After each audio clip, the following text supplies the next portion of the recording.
안녕하세요. 신유외과 의학박사 신송 원장입니다. 오늘 말씀드릴 내용은 파손된 보형물을 부분 마취로 이제 제거하고 또 교체를 하고 다른 보형물을 교체를 하고요. 또 피막을 좀 제거하고 이분은 이제 혈종이랑 이제 장액종이랑 이런 게 있었던 분이세요. 그러니까 혈종은 피가 좀 고였다는 뜻이고 장액종은 이제 어떤 액체예요. 몸에 이제 어떤 빈 공간에 생기는 그런 액체입니다. 그러니까 빈 공간이 있으니까 거기 자꾸 차고 들어와요. 주변에서. 그래서 물이 생기는 건데, 어쨌든 그런 부분에 대한 이제 설명을 좀 드리겠습니다. 사실은 원래 이거 수술하는 병원이에요. 가슴 성형 대수술하는 병원인데, 주구장창 이거를 많이 했죠. 많이 했는데, 요새는 이제 거상술이 많이 늘어나는 바람에, 거상술이 유방 끌어올리는 이제 거상술이 지금 한 40%, 50% 되는 것 같아요. 거의 뭐 반도 넘는 것 같아요. 그 정도로 거상하는 환자분들이 많아져서 또 그냥 거상하신 게 아니고 보형물 있으신 분들도 많이 있어요. 그러니까 보형물은 있고 가슴은 쳐져 있고 보형물은 내버려 두고 거상만 하기도 하고 또는 뭐 보형물을 이제 다른 걸로 교체한다거나 그러면서 거상을 많이 하죠. 유방을 처진 가슴을 끌어올리는 거상을 많이 합니다. 절개는 뭐 반달절개 똑같으니까요. 부분 마취를 하는 거고 수술 시간이 뭐 1시간 반, 보형물 교체나 제거까지 하면 뭐 2시간 정도 걸리겠죠. 뭐 가슴이 작은 분들이 많으니까 그런 때는 그래도 1시간 반이죠. 네. 오늘 수술하신 분은 한 2시간 걸리긴 했네요. 그분은 조금 딴 데서 거상술을 그 도넛 절개로 거상술을 하시고 재발해서 오신 분이라 조금 조심해서 하느라 한 2시간 걸리긴 했어요. 근데 뭐 부분 마취로 했고 마취할 때야 따끔하긴 하지만 끝나니까 그냥 바로 집에 가시더라고요. 좀 쉬었다 가시라고 하는데 해도 그냥 다들 바쁘세요. 한국 사람은 다들 바빠요. 그래서 바로 그냥 빨리 집에 가시더라고요. 근데 어쨌든 이제 오늘 보형물 파손된 환자분 설명을 좀 드리자면 그 수술하기 전에 이제 그 초음파를 봐요. 초음파랑 이제 유방 엑스레이를 찍어봅니다. 그 초음파가 다는 아니에요. 유방 촬영, 유방 엑스레이도 의미가 되게 커요. 유방을 전반적으로 본다는 의미도 있고 석회화가 있나 보는 의미도 있고 또 식염수백 같은 경우는 또 유방 촬영에서 또 잘 보여요. 유방 엑스레이에서 잘 보여요. 그래서 그 유방 촬영이랑 유방 초음파가 어느 게 더 낫다고 말을 하진 않고 서로가 이제 서로 보완적입니다. 검사라는 건 원래 그런 거예요. 그래서 수술하기 전에 미리 다 계획을 짜고 머릿속에 파악을 해놓고 이제 수술 들어가는 거죠. 뭐 열어보니까 뭐 알겠다 뭐 이렇게 가면은 조금 늦죠. 반응이 좀 늦게 돼요. 수술 시간도 길어지고 그렇게 되면은 되도록이면 빨리 끝내고 이제 간결하게 수술을 끝내는 게 수술의 원칙입니다. 그래서 이게 유선 조직이 여기 있구나, 이 밑에 이제 보형물이 있구나, 보형물 주변을 피막이 감싸고 있는데 피막은 사실은 약간 까만색이에요. 그래서 보면은 알아요. 저도 처음에는 대학병원에 있을 때는 뭐 유방암 수술만 하다가 주구장창 하다가 이제 강남역에 심리학과를 개원하고 나니까 이제 어려운 뭐 부작용 환자나 또는 보형물 있는 분들이 많이 오셨단 말이죠. 그러니까 처음에 저도 몰랐다가 자꾸 환자를 보고 이제 열어보니까 이게 피막이구나. 그게 보였던 게 이렇게 다르구나. 이제 그런 걸 계속 느끼게 됐어요. 그러니까 환자를 통해서 계속 배우니까 제 실력이 이제 일취월장을 했죠. 완전히 그냥 일반적인 유방외과 선생님들하고는 완전히 상황이 좀 달라진 거죠.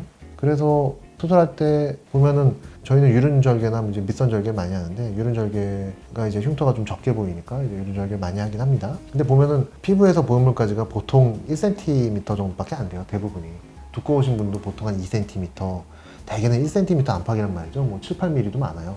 그러니까 뭐 한 5분, 10분이면 보형물 빼죠. 근데 미리 그 전에 정확하게 초음파를 보면서 마취를 잘 해놔야 돼요. 제가 늘 부르짖지만 초음파를 잘 봐야 돼요. 초음파를 잘 봐서 부분 마취를 잘 해놓으면 아프지 않으시니까 이제 수술할 때는 뭐 아프다는 말씀 안 하시죠. 그러니까 저랑 웃으면서 얘기도 하고 뭐 웃고 떠들다 보니까 수술 끝났다고 뭐 이런 얘기까지도 나오고 막 그런 거죠. 저도 맨날 하는 수술이니까 그냥 웃고 떠들면서 얘기하는 거예요. 그냥 어쩌다가 하는 수술이고 막 어렵고 이러면은 뭐 말을 못 하겠지만 물론 이거 맨날 하는 수술이라도 중요한 부분 할 때는 이제 저도 말을 못 하지만 그냥 나머지는 기계적으로 하기 때문에 그냥 생활이에요. 뭐 생활의 달인처럼 맨날 하는 거니까 뭐 당연히 뭐 수월하게 뭐 나름대로 좀 잘할 수밖에 없죠. 네. 그래서 수술 전에 이제 초음파나 유방 촬영을 해가지고 미리 파악을 하고요. 주변에 여기 종양이 있구나. 양성 종양이겠죠. 악성 종양은 아닐 테고 이제 멍울이 있구나, 이제 이런 걸 체크를 하는 거죠. 이러다가 만약에 그 유방암이 있는 상태에서 이런 식으로 보형물 가슴성형 재수술한다, 그랬다가 유방암이 퍼져버리면 완전히 그거는 죄를 짓는 거잖아요. 큰일 나잖아요. 그러니까 꼭 그 유방 재수술, 가슴성형 재수술하기 전에는 꼭 검사를 하셔야 돼요. 검진을 먼저 하셔야 돼요. 예. 그래서 저희가 좀 이거는 확실하게 합니다. 왜냐면 제가 겁이 많잖아요. 겁이 많아서 바이킹도 안 타는데 만약에 유방암이 있으면 큰일 나죠. 그 전에 그것부터 확인해야 돼. 확인부터 먼저 합니다. 바이킹도 안 타는 사람이라 버거킹을 좋아합니다. 맨날 하는 농담이지만 맥도날드도 잘 가고요. 그 다음에 이제 부분 마취로 해가지고 이제 보형물을 파손된 거를 이제 잡아 당기는 거죠. 이제 모자이크를 많이 해놔가지고 사실 저도 잘 못 알아봐요. 모자이크 너무 해놓으니까. 근데 모자이크를 안 할 수는 없어요. 안 그러면 네이버에서 뭐라고 하니까. 그래서 어쨌든 빡세게 모자이크해서 못 알아보시게 하는 거고, 그냥 마음의 눈으로 보세요. 아, 이렇게 정말 많이 하는구나. 저희 병원이 지금 블로그 글이 뭐 3,500개, 뭐 3,600개 되잖아요. 그만큼 수술을 많이 한 거예요. 그만큼 수술 많이 한 거예요, 정말. 네. 그러니까 이거 안 쓴 환자분도 얼마나 많았겠어요. 이게 뭐 다 빡빡하게 모자이크 하지만, 그러니까 정말 많이 한 거죠. 그러니까 많이 하니까 뭐 좀 잘하게 된 거죠. 노하우가 자꾸 생기고, 이제. 그러니까 부분 마취로 이런 걸 한다고, 재수술 한다고 말도 안 돼. 그건 사기야. 이제 이런 얘기가 나올 정도로 저희가 정말 많이 한 거죠. 그러니까 뭐, 저도 늘 연구를 하는 거예요. 연구, 끝없는 연구. 어떻게 하면 더 잘할 수 있을까? 어떻게 하면 더 안 아프게 이렇게 해드릴 수 있을까? 어떻게 하면 피 안 나게 할까? 그 마취제에다가 지혈제를 저희는 믹스를 해요. 그래서 수술할 땐 피가 안 납니다.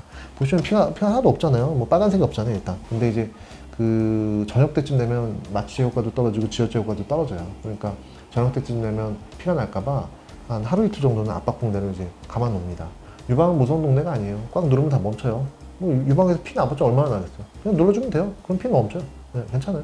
그러니까 이제 압박붕대 감아놓고, 압박붕대가 좀 불편하긴 하죠. 근데 이제 다음날 출근하시는데 문제는 없어요. 피 나지 말라고 압박붕대만 좀 감아놓고 일주일 때 한 번 오셔가지고 그냥 혹시 뭐 장액이나 혈종이나 이런 거 있나 초음파 한번 보시고 그렇게 하면 됩니다. 그러니까 수술하시고 일주일 때 한 번 오시면 좋은데, 이제 진짜 멀리 사시는 분들은 못 오시는 경우도 있어요. 그러면 이제 수술하고 나서 한 번도 못 보면 조금 불안하긴 하지만 그냥 무소식이 희소식이라니 그렇게 사는 거죠. 그래서 이제 그런 연구 계속되는 연구를 하는데 그럴 수밖에 없어요. 왜냐하면 뭐 연구 없다 이런 얘기가 나오면 안 되잖아요. 웃기려고 한 소리고요. 수술방에서 많이 웃어주시더라고요. 그리고 제가 뭐 이건 다른 얘기지만 조용필 씨랑 술을 먹으면 그렇게 재미가 없대요. 이게 80년대 후반, 90년대 초반쯤 들은 얘기예요. 아마 임진모 씨가 이제 라디오에 나와서 말씀하셨나? 근데 왜냐하면 조용필 씨가 한 얘기 또 하고 또 하고 또 계속 한다는 거예요. 그러니까 정말 그러니까 같이 술 먹는 사람들이 막 미치려고 한다는 거죠. 근데 임진모 씨였던 것 같은데 그 말씀하시면서 하시는 말씀이, 근데 조용필 씨가 하는 얘기가 어떻게 하면 음악을 잘할 수 있을까? 그 얘기만 계속 한다는 거예요. 그게 벌써 제 학창 시절에 들은 얘기인데도 아직도 잊혀지지가 않아요.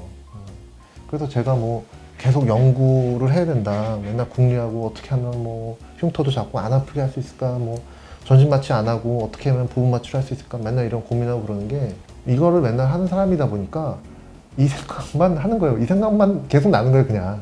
사람들은 자기가 관심 있는 얘기만 계속해요. 자기가 뭐 블랙핑크 팬이다 그러면 블랙핑크 얘기만 친구들하고 계속 술 먹으면서 얘기를 하는 거예요. 아니 뭐 학생들이야, 뭐 학생들은 그냥 커피 마시고, 아니 커피도 아니구나, 물 먹으면 생수 먹으면서 얘기하겠지만, 사람들은 자기가 관심 있는 거를 얘기해요. 관심 있는 거를 자꾸 얘기하게 돼요. 그러니까 돌고 돌다가 결국에 그 주제로 다시 가게 되는 거죠. 근데 저도 그러니까 생각하다가 결국은 여기 주제로 계속 가는 거예요, 그냥. 그러니까 어쩔 수 없이 그 생각만 계속 하다 보니까 저도 모르게 그냥 계속 연구를 그냥 하게 된 거죠. 또 환자분들이 계속 오셔서 이걸 어떻게 해결해야 되나, 이제 그런 고민을 하면서 어쩔 수 없이 연구를 하게 된 거고. 그러다 보니까 이제 노하우가 자꾸 생겨가지고 뭐 나름대로 남들 안 하는 그런 것만 이제 계속 하게 된 거죠. 그러니까 이제 나름대로 조금 장점들이 좀 생긴 거죠. 끝없는 연구를 해도 참 수술하기 쉽진 않은데 어쨌든 조금 장점들이 많이 생겼죠. 그래서 보면은 뭐 이렇게 뽑아내고 뭐 새로운 보형물을 넣고, 새로운 보형물 넣을 때는 이제 사실은 이제 쑤셔 넣어요.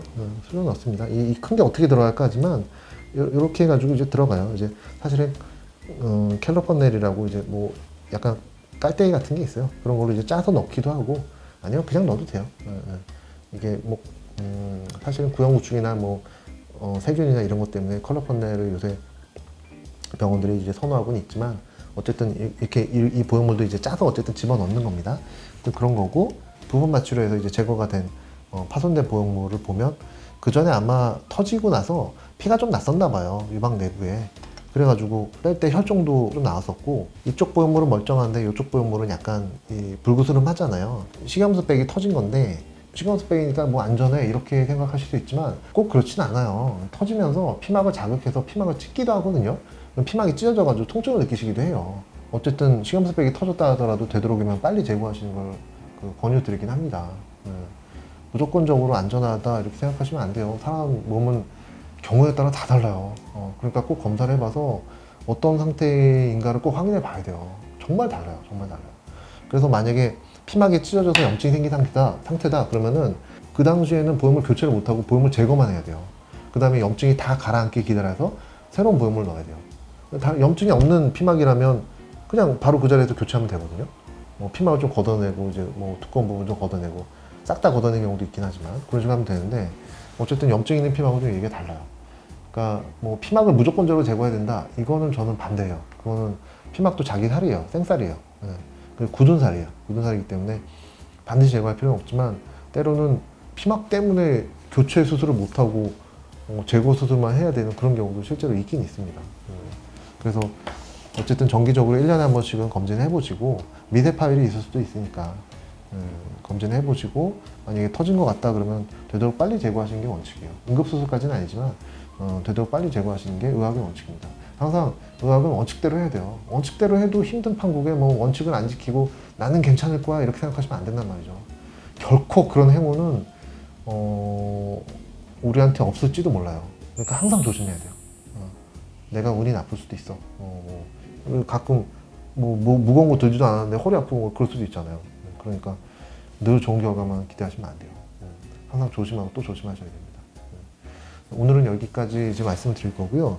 다음 시간에는 유방에 멍울이 있을 때 그런 거를 절개를 하지 않고 조그만 구멍을 내서 해결하는 그런 것에 대한 설명을 좀 드리겠습니다. 물론 뭐 쉬운 케이스는 아니고 다 어려운 케이스들이죠. 저희 병원은 뭐 쉬운 케이스들이 잘 오지 않으세요. 다 어려운 분들, 딴 데서 뭐 안 된다, 힘들다 이런 분들이 주로 오시죠. 그분들에 대한 설명을 드리겠습니다. 예, 이상입니다.